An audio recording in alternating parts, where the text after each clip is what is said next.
চরিত্র হচ্ছে ব্যক্তিত্বের আয়না। এই আয়নাকে যত বেশি পরিষ্কার করবেন, আপনার চরিত্র ততই উজ্জ্বল হতে থাকবে। অনেক পরিবারেই কিছু বিবেকহীন, বুদ্ধিহীন সদস্য আছে, যাদের কারণে কিছু সুন্দর সম্পর্ক, স্বামী-স্ত্রীর সুন্দর সম্পর্কগুলো অনেক সময় ধ্বংসের দিকে যায়। সম্পর্কটা নষ্ট হয়ে যায়। ভঙ্গুর অবস্থাতেও বেঁচে থাকে।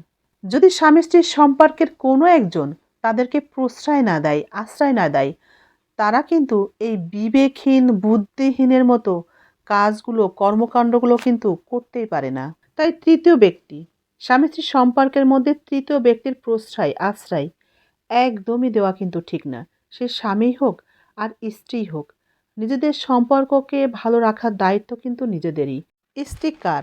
সে তো আপনারই না। আপনার স্ত্রী যত খারাপই হোক, আপনার স্ত্রী যত অপরাধী করুক, সেটা আপনি শাসন করবেন। পরিবারের কোনো সদস্যদের সামনে তাকে অপমান বা ছোট বড় কোনো কথা বলবেন না। স্ত্রীকে ছোট করবেন না।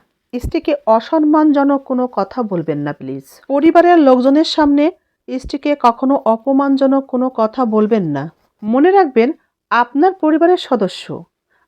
পরিবারের সদস্য ততক্ষণই আপনার সাথে থাকবে যতক্ষণ আপনার কাছে তাদের স্বার্থ থাকবে। ততক্ষণই তারা আপনার সাথে থাকবে যতক্ষণ তাদের স্বার্থে আঘাত লাগবে না। কিন্তু আপনার স্ত্রী আপনার বিপদের দিনেও আপনাকে কখনোই ছেড়ে যাবে না। সে যতই অপমানিত হোক না কেন।